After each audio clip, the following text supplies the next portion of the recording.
कल तृतीय दिवस की कथा में कथा के विश्राम के समय सूक्ष्म रूप से देवहूति का प्रसंग आपने सुना।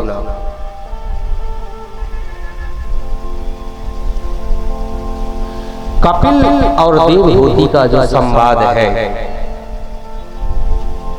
वो भी भगवान के अवतार हैं।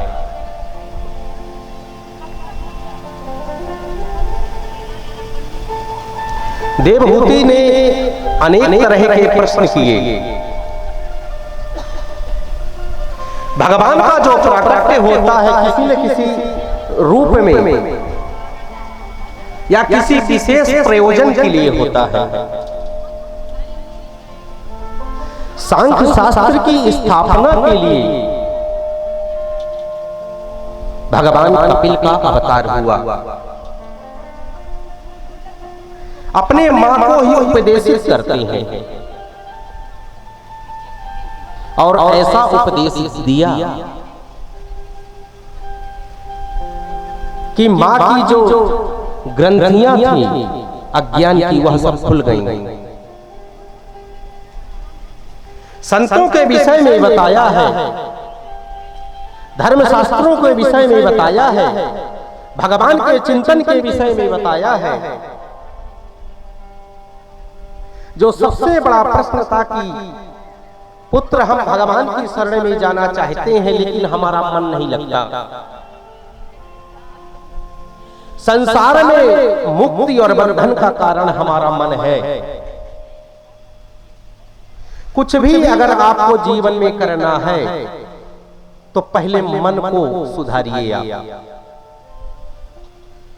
चाहे आपको पढ़ना है, चाहे आपको बिजनेस करना है, चाहे आपको किसी चीज में मन को कॉन्सेंट्रेट करना है, सबसे पहले मन को एकाग्र करिए, तत्पश्चात आप कोई कार्य को करें। यही मन भक्ति मार्ग की ओर अग्रसर करता है, यही आपको भटका देता है। भगवान कपिल कहते हैं मां बंधन और मुक्ति का कारण आपका मन है। हम बिल्कुल मुक्त हैं, हम उन्मुक्त हैं। बड़े ध्यान से सुनिएगा। एक कपिल देवहूति संवाद आपके अज्ञान को ध्वस्त करने का सशक्त माध्यम है।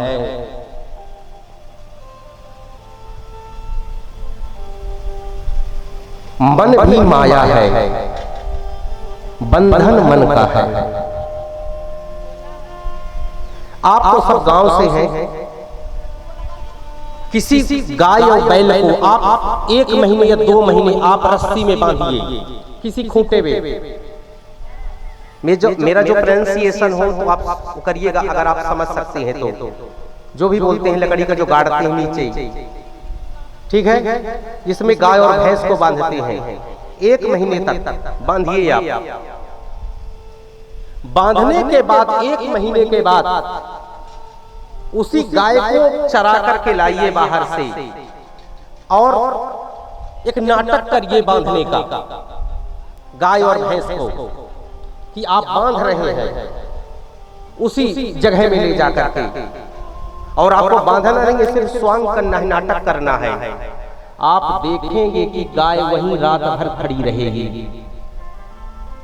ये बहुत ही गहरी चीज है। वो क्यों खड़ी है? उसने मान लिया है कि मैं बंध गई हूं। हालांकि कोई बंधन नहीं है, उसका मन मान लिया है कि मैं बंध गई हूं। मेरा मालिक आया रस्सी लेकर के उसी जगह पे और मुझे बांध दिया। गाय को लगता है, उस भैंस को लगता है कि मैं बंधन में हूं, लेकिन वो बंधन में नहीं है। बंधन में उसका मन है, बंधन में उसका चित्त है। क्योंकि पिछले 6 महीने से 1 साल से बंध बंध के आज भी जब वहां गई, आज वो बिना बंधन की है, लेकिन उसका मन मान रहा है कि मैं बंधन में हूं। बंधुओं, ये मन एव मनुष्याणाम कारणम बंध मोक्षयोः। मां यह मन ही बंधन और मुक्ति का कारण है। तो ये मन कैसे लगे? सत्संग करो। सत्संग से विवेक की जागृति होती है। साधु संतों की सेवा करो, महापुरुषों की सेवा करो और गोविंद का गुणानुवाद करो। साधुओं के लक्षणों का निरूपण किया है। साधु कैसे होते हैं? कारुणिक होते हैं। वो विषयों से मुक्त होते हैं। विषयों से जो युक्त है वो साधु नहीं है, वो साधु है। विषयों से जो मुक्त हो, इंद्रियों के जो बस में है वह साधारण व्यक्ति है। इंद्रियां जिसके बस में है वह साधु है, वह संत है। जीते जी आप जिसने अपने मन को जीत लिया, जिसने अपनी इंद्रियों को जीत लिया। हमारे गुरु जी एक बात कहा करते थे कि आपको जो चीज पसंद हो आप तय कर लें कि आपको क्या चीज पसंद है। मान के चलिए आपको रसमलाई पसंद है, या आपको रसगुल्ले पसंद है, या जो भी आपको पसंद है। आप सब बिहार के हैं तो चावल दाल पसंद है कि नहीं? वो चिंता न करिए, वो हमें भी पसंद है। जो आपको पसंद है, मनुष्य बहुत खाते हैं, दिन में 3-4 बार खाते हैं, या प्रैक्टिकली। अब इंद्रियों का परीक्षण करना है कि आपका मन और आपकी इंद्रियां आपके बस में है या नहीं। सबसे ज्यादा प्रिय वस्तु को, जिसको आप दिन में 4 बार खाते हैं, सामने रख दीजिए। सामने रखिए, वहां बैठ जाइए आप। एक बार आप जाओगे कि मेरा परीक्षण है, मैं परीक्षा दे रहा हूं। अगर आप लौट आई, ठीक है, अभी वो चीज यथावत रखी है, फिर गए, फिर लौट आई कि आज मैं नहीं खाऊंगी या खाऊंगा। 3 बार गए, 4 बार गए, जा रहे हो, इंद्रियां कह रही हैं, जो आपकी रसना कह रही कि जाओ, और तुरंत दरवाजा बंद करके खा लो, तो 4 लोटा पानी पी लो। गए। कई लोग तो एक दिन किसी तरह निकाल लेंगे, लेकिन इनमें से कई ऐसे हैं कि बोलेंगे छोड़ो, कल देखेंगे, आप तो खा लेते हैं। अगर ऐसी भावना आती है तो आपकी इंद्रियां आपसे बलवान है, आप हार गए और आपकी इंद्रियां जीत गई। दुनिया में सबसे कठिन जो इंद्रिय है वह रसना है, जीभ है।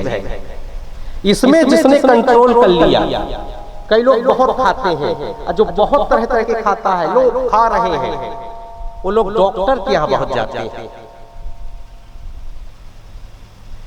जिसने रसनेंद्रिय पे कंट्रोल कर लिया, मान के चलिए 50% वह इंद्रियों को जीत सकता है। सबसे मुश्किल काम है अपने जीभ को कंट्रोल करना। ये 2 तरह से है, एक खान पान, एक आपकी शब्दता को प्रदर्शित करती है, आपके उच्चारण को, आपके शब्दों को, आपकी शैली को, आपकी भाषा को। ये जो इंद्रिय है ये बहुत ही मजबूत, बहुत ताकतवर है। तो अगर शुरुआत करनी है तो अपनी जीभ से करिए। देखते हैं कितना आप सफल हो पाते हैं। कोई भी घर में आए, साधु संत की सेवा होनी चाहिए। कोई भी आता है उसका पाद प्रक्षालन करें आप। अब ये परंपरा गांव में रह गई है, शहरों में बिल्कुल नहीं है। पैर को धुलना, उसकी आरती करना, उसको भोजन कराना, ये लुप्त हो रही हैं परंपराएं। पहले सब होता था, लेकिन अब क्यों नहीं हो रहा? या तो हम करना नहीं चाहते, या तो हम बहुत ही आधुनिक हो गए हैं, बहुत ही आधुनिक हो गए हैं। लेकिन हमेशा याद रखिए, जमीन से जुड़े रहिए। अगर जिसकी संस्कृति नष्ट हो गई, जिसकी सभ्यता नष्ट हो गई, हमारे संस्कार जिस दिन नष्ट हो गई, हमें नष्ट होने से कोई नहीं बचा सकता। और ये सभ्यता, ये संस्कृति अभी बिहार में है, यहाँ है, आपके बीच में है, वो दिख रही है। ये शहरों में नहीं है, ये शहरों में बिल्कुल नहीं है। न कहिए कुछ घरों में हो जो गांव से जुड़े हैं, हमें संकोच होता है, हम अच्छे से प्रणाम नहीं कर पाते, हम किसी के चरण नहीं धोते। कोई साधु है, कोई संत है, कोई महंत है, कोई महात्मा है, हम अपना जो कर्तव्य है, जो कर्म है, जो हमारे संस्कार है, हमें अपने विषय में सोचना है। वो दुनिया क्या कर रही है ये बिल्कुल नहीं। बारिश हो रही है तो छाता लेके निकल जाओ, अंधकार है तो दीपक को जला लो। कुछ नहीं कर सकते हो तो कम से कम आपको तो प्रकाश मिलेगा। और ऐसा आचरण हो कि आपको देख करके लोग कहें, बच्चे कहें, बड़े कहें कि मम्मी मैं इन जैसा बनना चाहता हूं। सुन जननी सोई सुत बड़ भागी, जो पितु मातु बचन अनुरागी। ये राम जी कहते हैं कि जननी अपनी माता से कहते हैं। राम का जो आदर्श है देखिए ना, एक एक आप उनके क्षण को देखिए, एक एक उनके आदर्श को देखिए। लगता है कि मानव समाज की पुनर्स्थापना के लिए राम का प्राकट्य हुआ था। कैसे हमें जीना चाहिए, कैसे हमें समाज में जीना चाहिए, कैसे आचरण हमें करना चाहिए, कैसे भाई भाई से प्रेम किया जाता है, कैसे पत्नी से प्रेम किया जाता है, कैसे शत्रु से प्रेम किया जाता है। अगर सीखना है तो श्री राम जी से सीखे हम। राम जी को आप सरल हैं, सहज हैं, उनको आप उनके चरित्र से समझ सकते हैं। कृष्ण थोड़ा टेढ़े हैं, उनको समझने के लिए आपका दिमाग भी कम पड़ जाएगा। वो कहते कुछ है, करते कुछ है। जन्म कहीं होता है, उनका कर्म कहीं होता है। राम को समझना सरल है, कृष्ण को समझना दुरूह कार्य है, मुश्किल कार्य है। लेकिन उन्होंने जो किया है, एक भाई देखिए कि अगर राम जा रहे हैं, अगर किसी का अभिषेक होने वाला हो, आज के अगर पिता अब एक भाई को अगर सब कुछ दे दे और एक को कह दे तुझे मैं कुछ नहीं दूंगा, वहां महाभारत हो जाएगी। लेकिन जब राम को उनका सुबह अभिषेक होना है और सब तैयारियां चल रही हैं, अयोध्या को दुल्हन जैसे सजाया जा रहा है, अचानक राम को सुबह बुलाया गया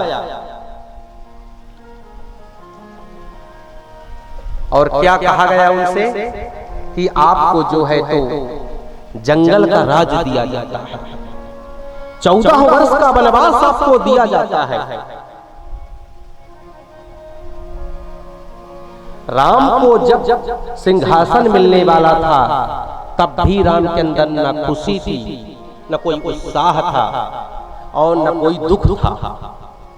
आज राम को अगर 14 वर्ष का वनवास हुआ है, आज भी राम की वही कंडीशन है, उसी तरह राम मुस्कुरा रहे हैं।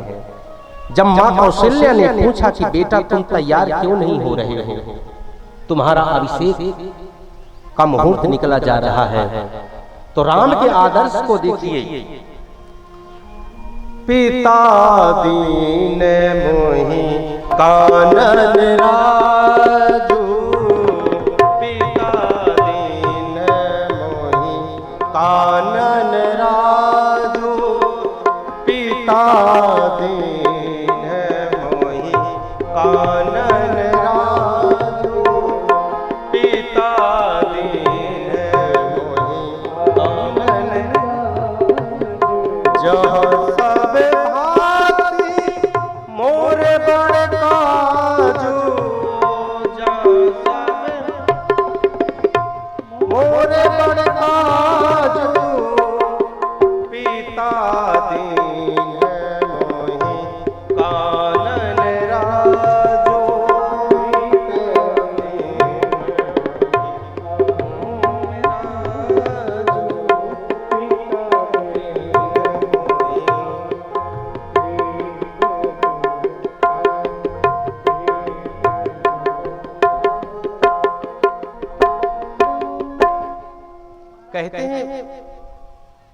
मैया मेरे पिता ने मुझे जंगल का राजा बना दिया है।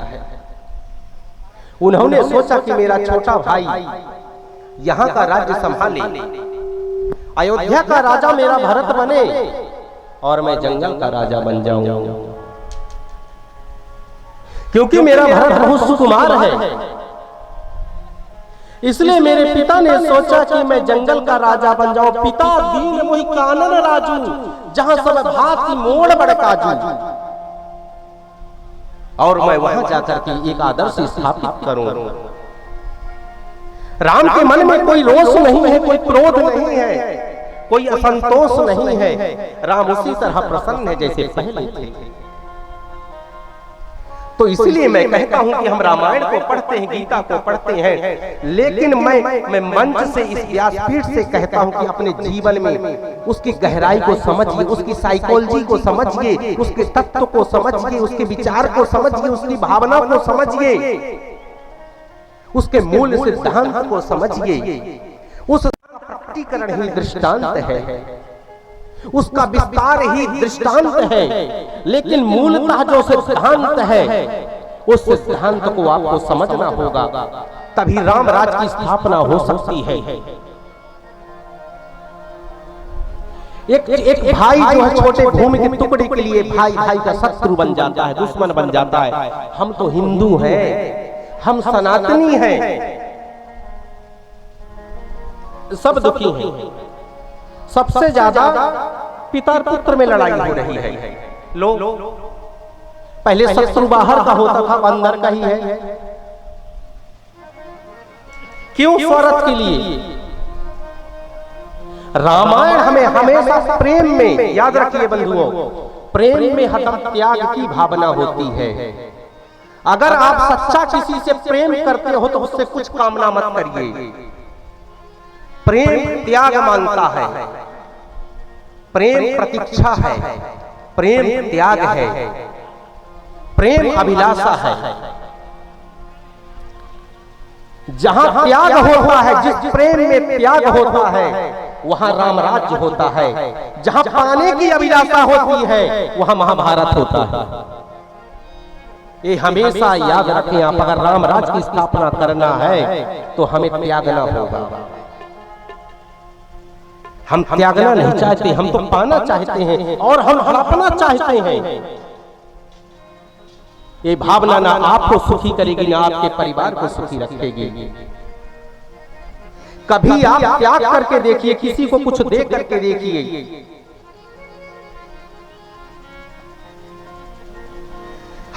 अगर हम सनातनी हैं तो हमारी जो भावना है, सर्वे भवन्तु सुखिनः सर्वे सन्तु निरामया सर्वे भद्राणि पश्यन्ति मा कश्चित् दुःख भाग् भवेत्। हम तो कहते हैं औषधियां भी अच्छी हो, ये पूरा आकाश मंडल स्वच्छ हो, शांति हो।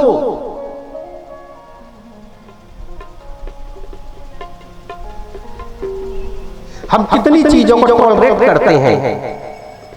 कई लोग कहते हैं कि इंटॉलरेंस ये भारतवर्ष में कभी हो ही नहीं सकती।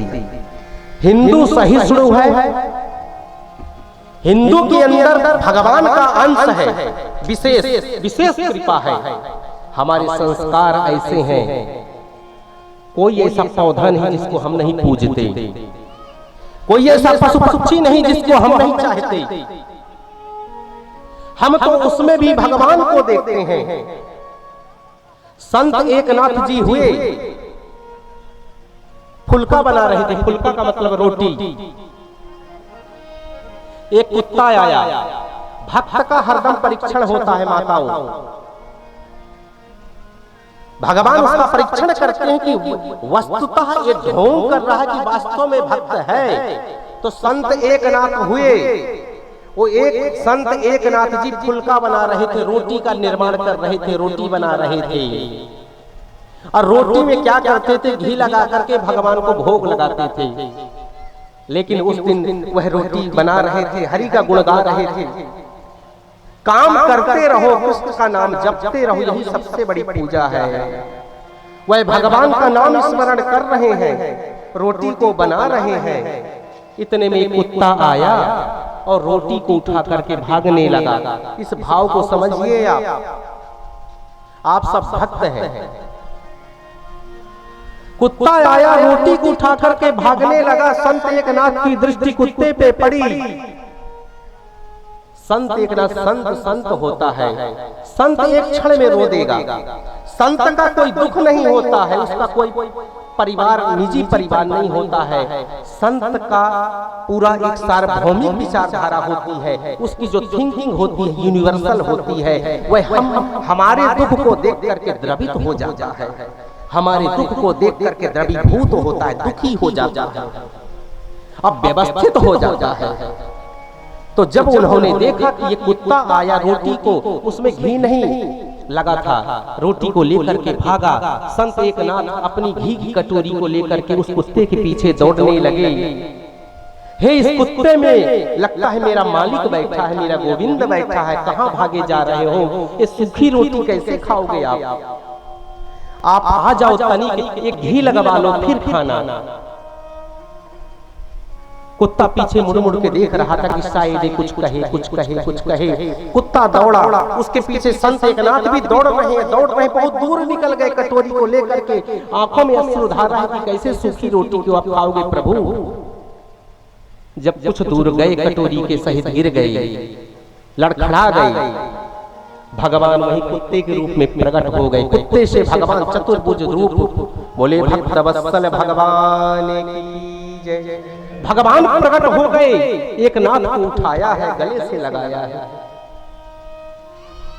ये भक्त का परीक्षण था। किसी भी रूप में भगवान आ सकते हैं, लेकिन भक्त की नजर पहचानने की होना चाहिए। एक नाथ ने कुत्ते के रूप में भगवान को पहचान लिया, तो हम वो सनातनी है कि हम हर जीव में ईश्वर को देखते हैं।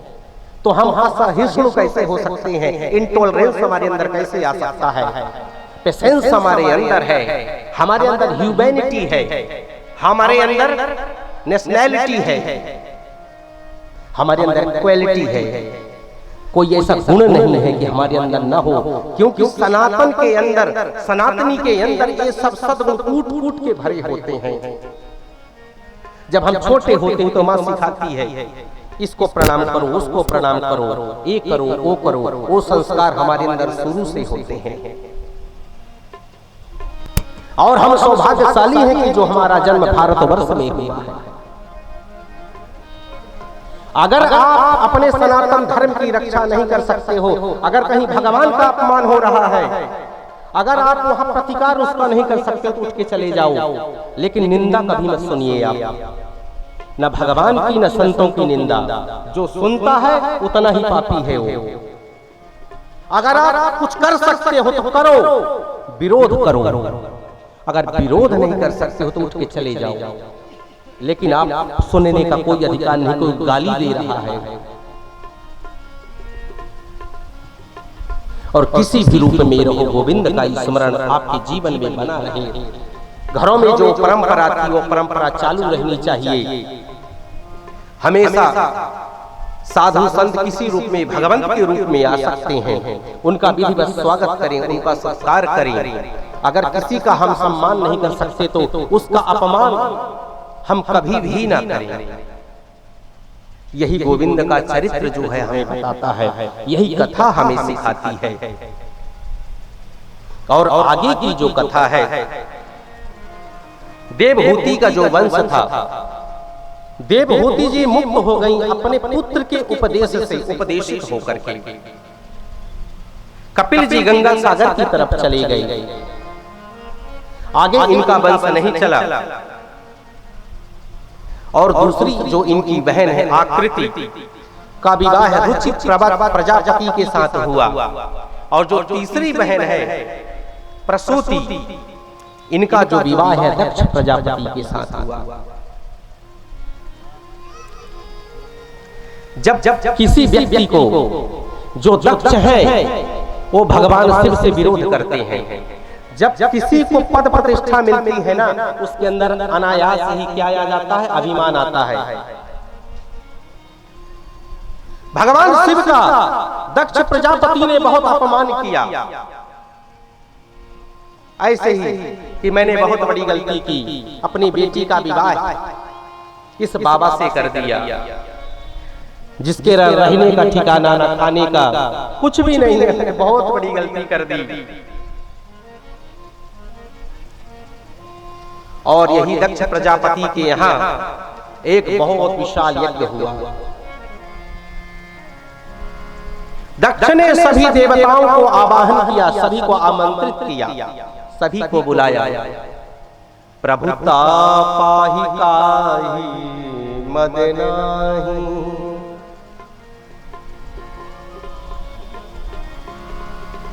प्रभुता जब मिल जाती है तो हर व्यक्ति मदमस्त हो जाता है। इसको पचा पाना, इसको डाइजेस्ट कर पाना बड़ा मुश्किल कार्य है। आदमी को तो ये है कि जो शास्त्र कहते हैं कि आदमी जितना बड़ा बने ना उतना नम्र होता जाए, जितना बड़ा होता है उतना नम्र होता है। पता है झुकता कौन नहीं है? सूखे पेड़, जो फलदार वृक्ष होता है झुकता है वो। जो सूखा शुष्क वृक्षस्य मूर्खश्च न बनती न कदाचन, जो सूखा पेड़ होगा और जिसमें विवेक की कमी होगी वह व्यक्ति झुकना नहीं चाहता है, वह व्यक्ति झुकाना चाहता है कि संसार मेरे सामने नतमस्तक हो जाए, झुके, लेकिन मैं किसी के सामने मत झुकूं। उसका ज्ञान से झुकने नहीं देता, उसका अभिमान से झुकने नहीं देता। मैं झुकूंगा तो मैं छोटा बन जाऊंगा। झुकने से व्यक्ति बड़ा बनता है, झुकने से व्यक्ति बड़ा होता है। अगला व्यक्ति के मन में और सम्मान आता है कि देखो इतना बड़ा है लेकिन फिर भी झुक रहा है, तो इज्जत और बढ़ जाती है, सम्मान और बढ़ जाता है। तो आप जितने प्रतिष्ठा में बढ़े तो आप झुकना सीखें। दुनिया में अगर किसी को सम्मोहित करना है, बस में करना है, तो सबसे मीठा बोलिए, झुक करके रहिए, अच्छे से बोलिए।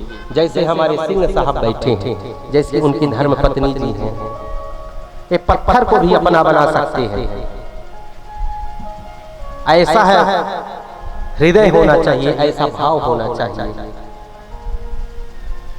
इन्हीं के प्यार ने खींच करके पूरी टीम को यहाँ स्थापित कर दिया।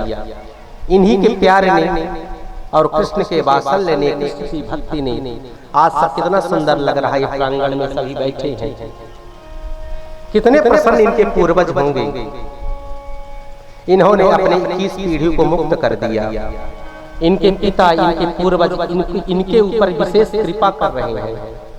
33 कोटि देवता यहाँ एकत्रित है, 4 वेद 18 पुराण यहाँ एकत्रित है, मूर्ति रूप में कहीं सूक्ष्म रूप से विद्यमान है। इस कथा को देख रहे हैं, इस कथा को सुन रहे हैं। आपको क्या लगता है?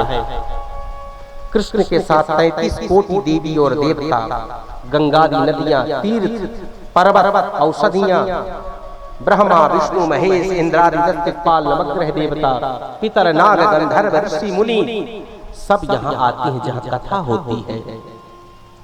इस कथा में सिर्फ आप ही नहीं, सूक्ष्म रूप से देवी देवताओं का वास होता है।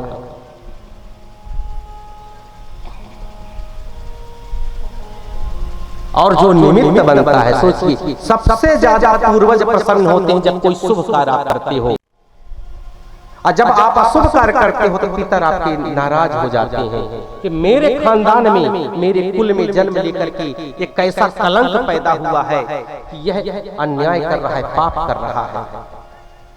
पूर्वज सबसे ज्यादा नाराज होते हैं जब कोई बेटा, कोई बेटी शुभ कार्य करते हैं, समाज को जोड़ने वाला कार्य करते हैं, कृष्ण को हृदय में बसाने वाला कार्य करते हैं, जब कोई यज्ञ करते हैं, जब कोई अनुष्ठान करते हैं, तब आपके पूर्वज और देवता बहुत प्रसन्न होते हैं। वो कहते हैं कि तुम किए हो, मैं तुम्हारी सुरक्षा अनन्यः चिंतयन्तो मामेह जना पर्युपासते तेषां नियुक्ताभियुक्तानां योगक्षेमो वहाम्यहम्। मैं तुम्हारी सुरक्षा करूंगा। और जिंदगी भर का जिम्मा जो है, रिस्पॉन्सिबिलिटी भगवान ठाकुर की हो जाती है, जो उनकी कथा को कराता है या उनके ऐसे अनुष्ठानों को प्रतिपादित करता है, जो निमित्त बनता है। पूर्वजों का आशीर्वाद के साथ साथ ठाकुर की विशेष कृपा उस परिवार में हो जाती है। यूं कहे ठाकुर जी हमेशा उस घर में अपना वास बना लेते हैं, मंदिर बना लेते हैं। इतना बड़ा यह कार्य है। ये सब ठाकुर की कृपा से होता है, उनकी विशेष कृपा से होता है। लेकिन आज दक्ष ने शिव से विरोध किया, शिव को भला बुरा कहा, सभी देवताओं को बुलाया है, आमंत्रित किया है। शिव से द्रोह करने के कारण शिव को आमंत्रित नहीं किया। सती हैं, जब देखती हैं कि विमान जा रहे हैं तो अपने स्वामी के पास, शिव जी के पास जाती हैं। स्वामी, कौन स्त्री नहीं चाहेगी कि मायके में कोई कार्य हो रहा हो? बताइए, आपके मायके में कोई कार्य हो रहा हो, आपके पिताजी कोई उत्सव कर रहे हो, तो आप नहीं चाहोगे कि मैं मायके चली जाऊं।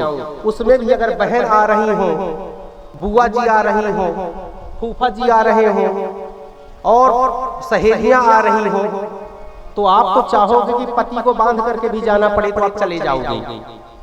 अब सती जो है वह श्रद्धा है, शिव विश्वास है। श्रद्धा विश्वास ही भक्ति को प्रस्फुरित करता है, अंकुरित करता है, उसको पल्लवित करता है, पुष्पित करता है, फलित करता है। और दोनों श्रद्धा और विश्वास के प्रतीक हैं। दाम्पत्य जीवन को कैसा होना चाहिए? ये शिव और मां पार्वती जैसा हो। तो शिव से अपने स्वामी से कह रही, स्वामी मैं जाना चाहती हूँ, लेकिन शिव जी इस रहस्य को जानते हैं। सती चाहती है मैं जाऊं, शिव कहते हैं कि तुम्हारा अपमान होगा। शिव कहते हैं देवी तुम्हारा अपमान होगा। हालांकि सती को शिव जी पहले ही त्याग चुके हैं। जब कुंभक ऋषि के यहाँ गए और जब राम जी को उन्होंने प्रणाम किया तो बोले कि भगवान होकर, शिव होकर के, तीनों लोग के सृष्टि के दाता होकर के, सृष्टि के रचयिता होकर के, शिव जैसा भगवान एक वन में भटकने वाले इंसान को, एक मनुष्य को प्रणाम कर रहा है। सती के मन में शंका हुई, शिव ने समझाया कि तुम शंका मत करो, लेकिन सती ने कहा मैं परीक्षा लूंगी, मैं पहले परीक्षा लेकर के तय करूंगी यह भगवान है या नहीं। और सती ने परीक्षा लिया, परीक्षण किया भगवान का। सती जी जाती हैं सीता का रूप धारण करके। भगवान तो पहचान लिए कि हे मां, शिव जी कहां है? और भगवान ने अपने प्रभाव को चारों तरफ दिखाया है। चारों तरफ राम ही राम, सीता के सहित राम, सीता के सहित राम।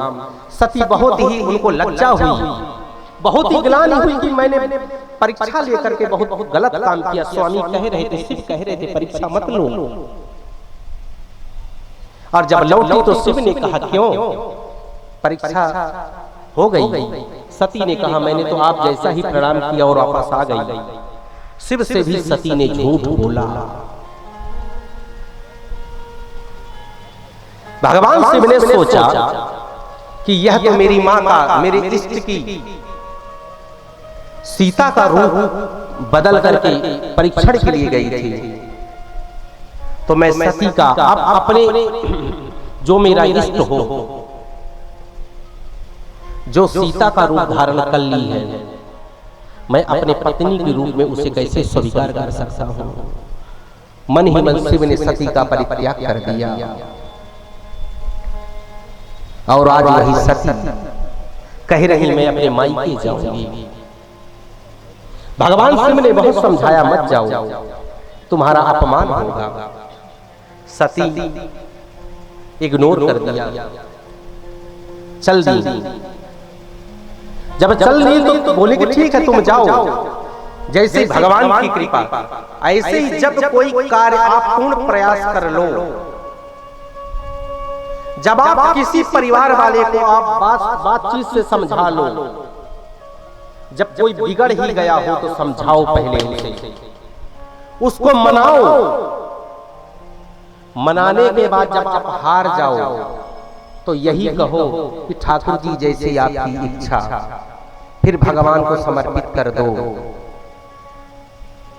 क्योंकि जब आपने तो प्रयास कर लिया, जैसे भगवान शिव ने प्रयास किया था, अब जो होगा वो ठाकुर जी देखेंगे। सती चल दी, नंदी इत्यादि भगवान शिव के गण सती के साथ हो लिए। जब वहां सती जाती हैं तो देखती हैं शिव का कोई स्थान ही नहीं है।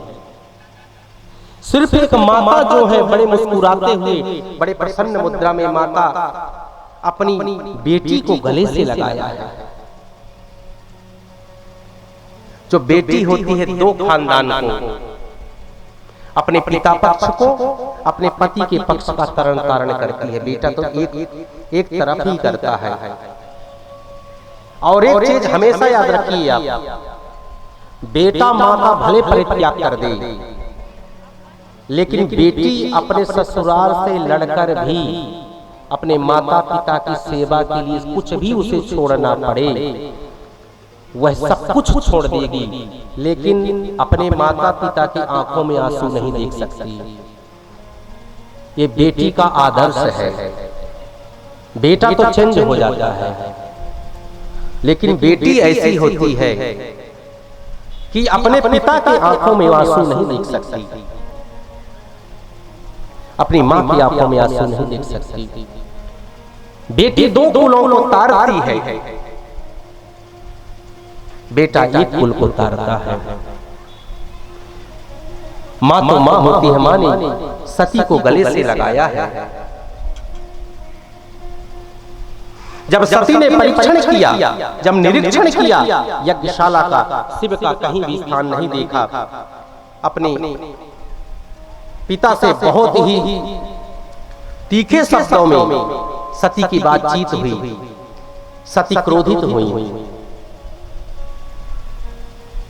कि तुम शिव जैसे भगवान को तुमने अपमान किया है, उनका कोई स्थान नहीं दिया। मुझे लज्जा आती है कि मैं आपकी बेटी हूं। भगवान शिव ठीक कहते थे, मत जाओ तुम्हारा अपमान होगा, तुमने शिव का अपमान किया है। मैं एक पल भी, क्योंकि मैं तुम्हारी बेटी हूं, एक पल भी मैं जीवित नहीं रहना चाहती। सती ने योगाग्नि से अपने आप को भस्मीभूत कर लिया। योगाग्नि के द्वारा भस्मीभूत कर लिया। शिव के गणों ने बहुत उत्पात मचाया है। भृगुआदि ऋषि, विभुआदि देवताओं को प्रकट करके इतना युद्ध हुआ कि शिव के गणों को भागना पड़ा। इधर नारद जी आते हैं, भगवान शिव से समस्त समाचार को बताते हैं कि ऐसी ऐसी पूरी घटना क्रम को बताते हैं। भगवान शिव ने वीरभद्र को प्रकट किया है। वीरभद्र जाता है और पूरे यज्ञ को भी ध्वंस कर देता है। शिव समझा रहे थे, अगर सती मान लेती ये सब चीजें नहीं होती। दक्ष के सर को धड़ से अलग कर दिया गया, किसी की दाढ़ी को फाड़ लिए, किसी के दांत तोड़ दिए, तहस नहस कर दिए पूरे शिव के गण सब मिल करके। अंत में सभी देवता ब्रह्मा जी के पास गए और ब्रह्मा जी सभी देवताओं को लेकर के शिव जी के पास आए। तब चरण कृतम वाकायजम कर्मजम वा श्रवण नयनजम वा मानसं वापराधम विहितमविहितं वा सर्वमेतत्क्षमस्व। जय जय करुणाब्धे श्री महादेव शंभो। तव तत्त्वं न जानामि कीदृशोऽसि महेश्वरः यादृशोऽसि महादेवो तादृशाय नमो नमः। शिव जितना जल्दी प्रसन्न होते हैं, नाराज भी उतने ही जल्दी हो जाते हैं। नाराज है तो प्रसन्न भी जल्दी। आशुतोषः, जो शीघ्र प्रसन्न हो जाए वही शिव है। शीघ्र जो प्रसन्न होता है वही शिव है। सभी देवताओं ने स्तुति की भगवान शिव की। शिव जी प्रसन्न हो गए और जाकर के यज्ञ को संपन्न कराया है और बोले कि जाओ, जो जीव पहले मिल जाए उसी का सर लेकर के आओ। बकरा ही मिला। दक्ष का जो सर था बकरे का हो गया। सब कुछ सेट हुआ। बोले भगवान शिव, आपके बिना कोई यज्ञ पूर्ण नहीं हो सकता। भगवान शिव ने पूरा अपना आशीर्वाद दिया, पूरी कृपा दिखाई और अंत में नारायण प्रकट हुए और वह यज्ञ सफल हुआ। अंत में सभी भगवान विष्णु को, नारायण को कहना पड़ा कि ब्रह्मा, विष्णु और महेश में कोई अंतर नहीं है। आपको लगता होगा कि वही नारायण जब सृष्टि का सृजन करना होता है तो ब्रह्म रूप में हो जाते हैं, पालन करना होता है तो विष्णु रूप में हो जाते हैं, संहार करना होता है तो शिव रूप में हो जाते हैं। शिव द्रोही मम दास कहावा, सो नर मोहि सपन्यो नहीं भावा। कोई अंतर नहीं है जो अंतर करता है, जो कहता है मैं तो शिव का उपासक हूँ, मैं जाकर के मैं वैष्णव हूँ, मैं शैव हूँ, मैं शाक्त हूँ, कोई अंतर नहीं। तत्वतः सब एक है, तत्वतः सब एक है। जब हम उस तत्व को देखते हैं तो इनमें कोई अंतर नहीं है, सब उसी का रूप है। तो नारायण ये बात कर रहे हैं कि जो भेद करता है, द्रोह करता है, ये उसकी गलती है। हम में कोई ऐसा भेद नहीं है और जब भेद नहीं है तो ये भेद बुद्धि जो है क्यों है।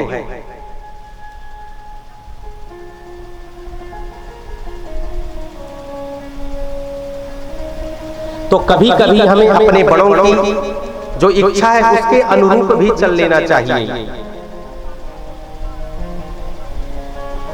जब अपने से